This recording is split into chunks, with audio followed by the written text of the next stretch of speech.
नमस्कार, मैं हूँ पार्थ और आज मैं आपको लेकर के आया हूँ महाबलीपुरम।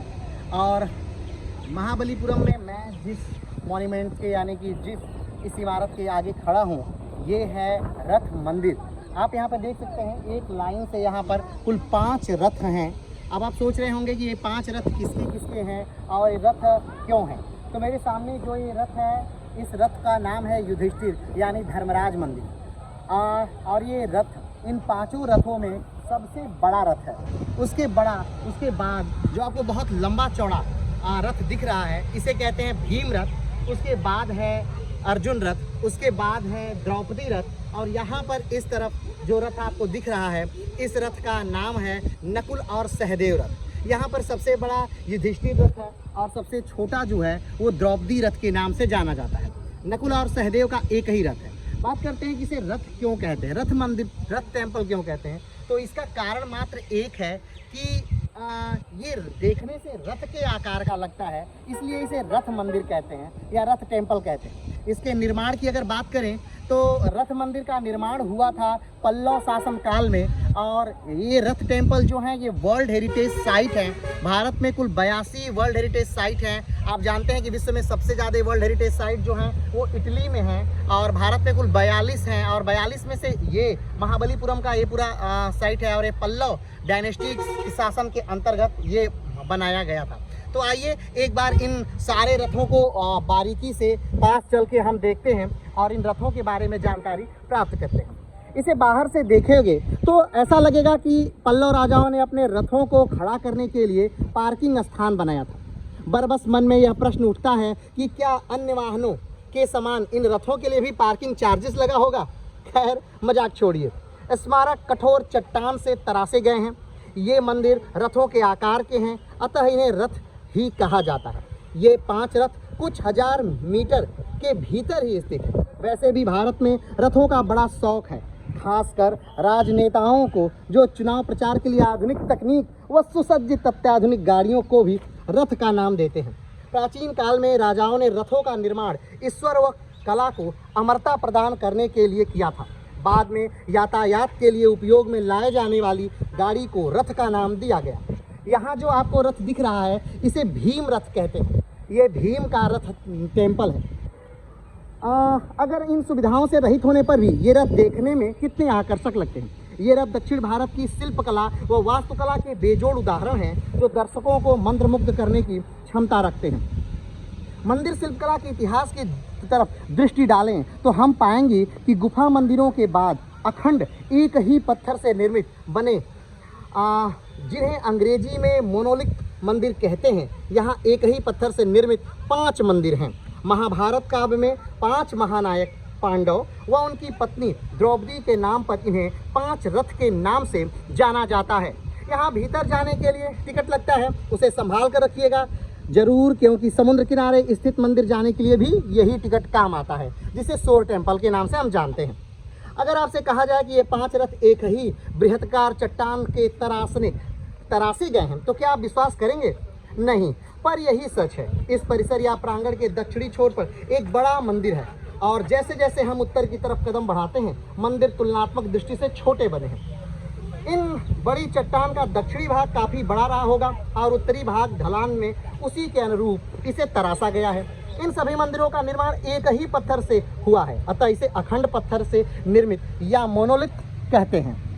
अभी आपके सामने जो ये रथ दिख रहा है तो ये द्रौपदी रथ है और ये वाला जो रथ है इसे कहते हैं अर्जुन रथ कहते हैं। वस्तुतः इस प्रकार के मंदिरों का निर्माण संगम काल में होता था। वह काफ़ी प्राचीन समय था, किंतु वे सभी मंदिर समय के साथ खत्म होने वाली अस्थायी वस्तुएं जैसे ईंट, लकड़ी, धातु आदि से निर्मित की जाती थी। जिन मंदिरों को हम यहाँ देख रहे हैं वे भी उसी तरह की निर्मित हैं। फर्क इतना है कि पत्थरों से निर्मित ये मंदिर कला को स्थायित्व प्रदान कर सके। बाद में इन मंदिरों को रथ के नाम से पुकारा जाने लगा।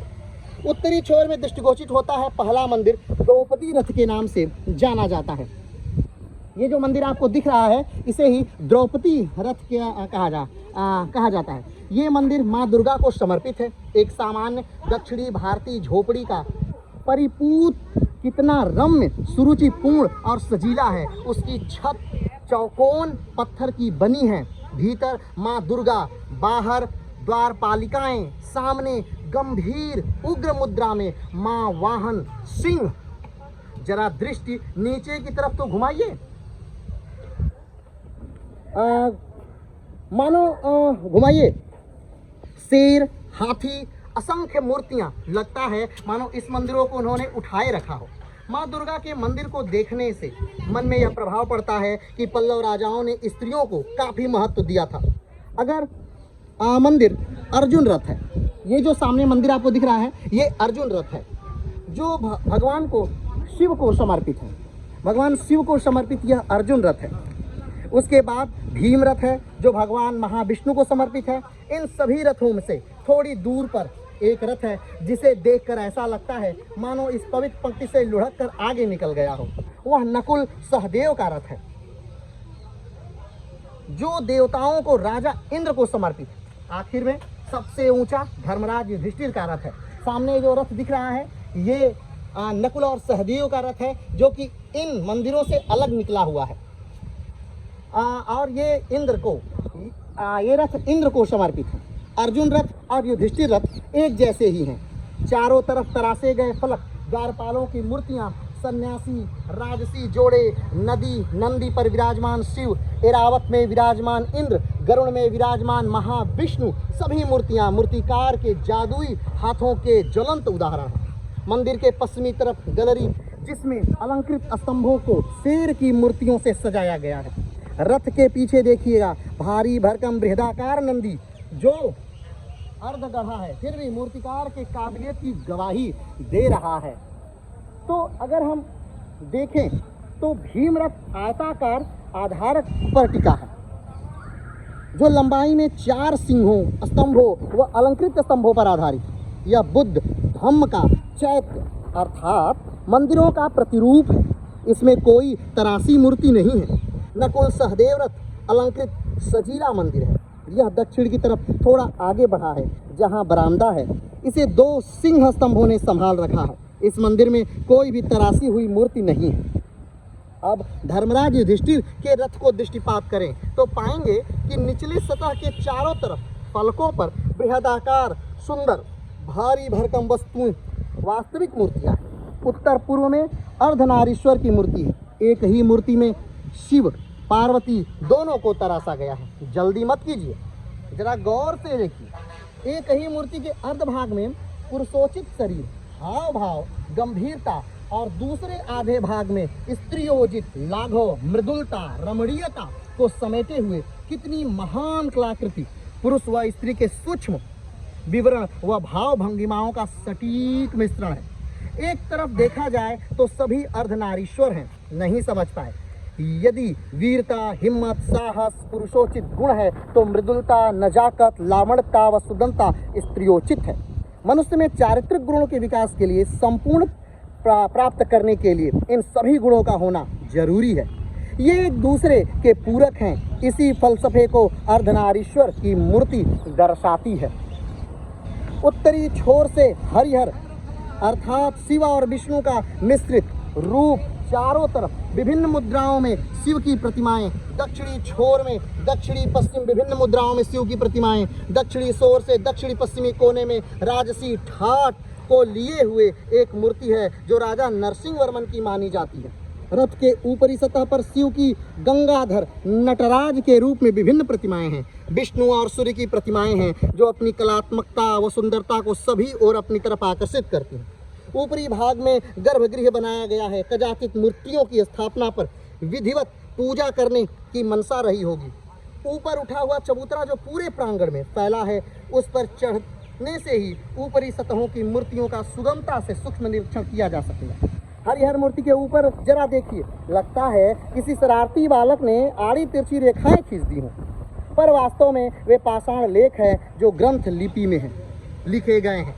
पल्लव राजाओं के समय यह लिपि प्रचलित थी। हरिहर की मूर्ति के ऊपर रथ के चारों तरफ इस लिपि में श्री नरसिंह लिखा गया है। शायद नरसिंह वर्मन या उनके पुत्र महेंद्र वर्मन द्वितीय को दिया गया खिताब हो। रथ के पीछे की तरफ और गौर फरमाइए। अरे ये क्या, मंदिरों को शिखर को सुशोभित करने वाले कलशपूर्ण कलश जमीन में पड़े हैं। हर रथ के पास यही नज़ारा आपको देखने के लिए मिलेगा। जानते हैं क्यों? रथ कहे जाने वाली ये कलाकृतियाँ बनावट के दक्षिणी भारत मंदिरों का परिपूर्ण है, किंतु विधिवत पूजा अर्चना आराधना व उपासना किए जाने वाला मंदिर नहीं। यही कारण है कि खूबसूरत व आकर्षक कलशों को तराशने के बावजूद उनमें तल में न तो अलग किया गया, न ही उसे शिखर में रखा गया। मंदिर पावन पवित्र संपूर्ण व ईश्वरीय तत्व तभी प्राप्त करते हैं जब उनमें रोज पूजा अर्चना इत्यादि हो। अब जरा रथ की अभिवेचना को देखिए। इन पांचों रथों के 4 प्रकार के छत लगे हैं। द्रौपदी के रथ पर वक्र रेखी छत झोपड़ी के छत से मिलता जुलता है, जबकि भीम रथ पर छत पर बैलगाड़ी के छत से मिलता जुलता है। धर्मराज व अर्जुन के रथ में अभिरंजना अष्टभुजाकार व उनकी छतें पिरामिड के आकार की हैं। ये प्रत्येक छत पर छोटी होती चली गई हैं और प्रत्येक में मंडपों की कतार है। दक्षिण संस्कृति के उत्कृष्ट कलशों में यह ज्वलंत उदाहरण है। नकुल सहदेव मंदिर के समीप ही एक हाथी की मूर्ति खड़ी है। जानते हैं क्यों? ध्यान से देखिएगा। मंदिर भी खड़े हुए हाथी के आकार का ही है। मंदिर की कमान हाथी के पीठ के मानिंद है। इस तरह के शिखर को गज पृष्ठ कहा जाता है। इस तरह की छतें मंदिर के शिखर बनाने की प्रारंभिक प्रयत्न को दर्शाती हैं, जो दक्षिण भारतीय मंदिर की स्थापत्य कला का खास व महत्वपूर्ण अभिलक्षण है। बेशक ये स्मारक मंदिर थे, परंतु इन मंदिरों को प्राचीन काल में रथ कहा जाता था। यही कारण है कि इन रथों को पहिए नहीं हैं। शुक्र मानिए कि इनके पहिए नहीं, पत्थर के होते तो भी क्या होता। कौन जाने कोई सरफिरा धनी या नेता लाखों खर्च कर इसे उखाड़ करके कहीं और लेकर के चला गया होता। तो आज हम लोग जिस स्थान पे खड़े हैं, ये हमारी संस्कृति की धरोहर है। ये पल्लव साम्राज्य और राज्य की धरोहर है। सिर्फ हमारा इतिहास ही ये नहीं बता रहा, बल्कि ये भी बता रहा कि भारतवर्ष कितना गौरवमयी था, ये कितना समृद्ध था कि इसने उस समय में इतनी बेहतरीन इमारतों का विकास किया, इतनी बेहतरीन इमारतें बनाई जो आज पूरे विश्व के आश्चर्य का केंद्र बना हुआ है। फिर भी जो भी रहा हो, जैसे भी रहा हो, लेकिन आज के समय में ये रथ मंदिर काफ़ी प्रासंगिक हैं। क्यों? क्योंकि स्त्रियों का महत्व तब जो दिखाया गया आज भी बनाने की काफ़ी ज़रूरत है। तो ये 5 रथ मंदिर यहाँ वास्तव में स्थित हैं। लेकिन सिर्फ यही नहीं कि सिर्फ 5 ही रथ मंदिर हैं, 2 और रथ हैं। वो चूँकि राजाओं को समर्पित हैं, क्योंकि रथ उस समय भगवान को और राजा 2 लोगों को समर्पित होते थे। तो आपने भगवान को समर्पित रथ देख लिया, और इसके बाद कुछ राजाओं को समर्पित रथ भी 2 रथ बचे हैं। इन्हीं रथों के कारण ही ये महाबलीपुरम काफ़ी प्रसिद्ध है। अगर बात करें कि महाबलीपुरम हम कैसे पहुंच पाएँ, तो महाबलीपुरम पहुंचने के लिए आप सब यहाँ के सबसे नज़दीकी अंतर्राष्ट्रीय एयरपोर्ट, जिसका नाम चेन्नई है, वहाँ आ सकते हैं। वहाँ से महाबलीपुरम की दूरी मात्र 60 से 70 किलोमीटर है, और वहाँ से बाई रोड आप महाबलीपुरम आ सकते हैं। महाबलीपुरम रथ मंदिरों के लिए तो विश्व विरासत सूची में शामिल है ही। इसके अलावा ये अपने बेहतरीन बीच के लिए, यानी कि अपनी बेहतरीन तटों के लिए भी ये काफ़ी महत्वपूर्ण माना जाता है। यहीं से कुछ ही दूरी पर यहाँ पर सौर टेम्पल भी है, जो जिसे सप्त पैगोड़ा के अंतर्गत शामिल किया गया है, और उसे वो भी काफ़ी बेहतरीन और घूमने वाली जगहों में से एक महाबलीपुरम का माना गया है। तो आज के वीडियो में बस इतना ही। फिर मिलते हैं एक नए वीडियो के साथ, एक नए स्थान के साथ। तब तक के लिए नमस्कार, धन्यवाद, जय हिंद।